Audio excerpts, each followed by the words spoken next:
Grandfather, I never knew so many people came to America from so many countries. I'm wondering, how did they all get there in those early days? Also, where did they all live? Did they? Dear granddaughter, when I came to America, I was able to fly on a plane, but in those early days, people had to come by boats. First, there were sailing ships. Then, around the turn of the century, steamships were used. When heading to New York, immigrants traveled across the Atlantic on a ship for 3 weeks in crowded below-deck quarters called steerage. They ate black bread, boiled potatoes, and water soup. As the immigrants sailed into New York Harbor, they sailed past the Statue of Liberty on their way to Ellis Island. When the immigrants saw the Statue of Liberty, they knew they had arrived in the United States. Once the immigrants reached the United States, they usually have to wait on board the ship for days because the immigration station was so crowded. Everybody coming to America had to check in at an immigration station before they were allowed to live here.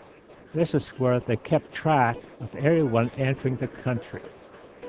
But not everyone who came to America got to stay. If an immigrant was sick, he or she might be forced to go back to his or her country. In 1892, Ellis Island welcomed 17 million people to America.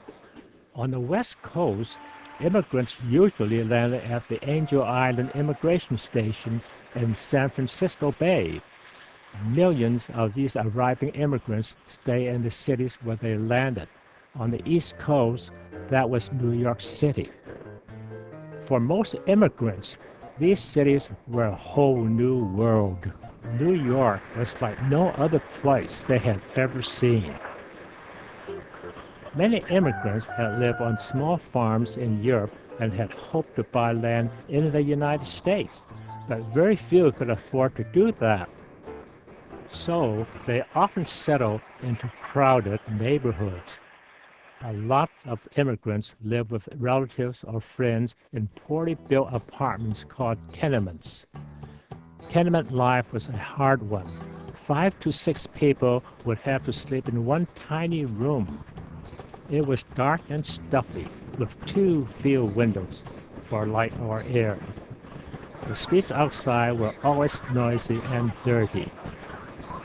Most immigrants worked long hours with little pay. As a matter of fact, wages were so low that everyone in the family, even young children, had to work. This was just to earn enough money for food. Factory businesses were growing and crowded with workers. Women and even children worked in factories. The cities in the Northeast eventually grew much larger and more crowded because of a great many immigrants who wanted to settle there. But even with those difficulties, immigrants were determined to make a life for themselves here. One way the immigrants were able to cope with these difficulties was to form communities based on the various ethnic groups. An ethnic group is a group of people from the same country, people of the same race, or people with a common way of life.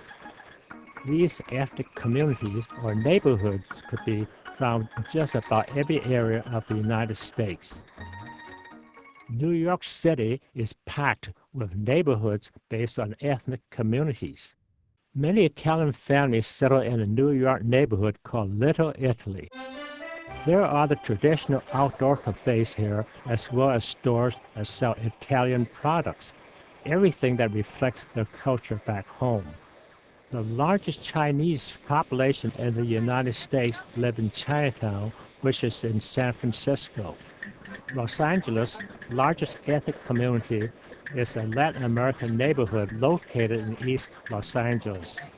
These Latin American neighborhoods were known as barrios. A barrio is a neighborhood of Spanish-speaking people. And many of the people in these barrios are from Mexico and Central and South America, or are the children or grandchildren of these immigrants.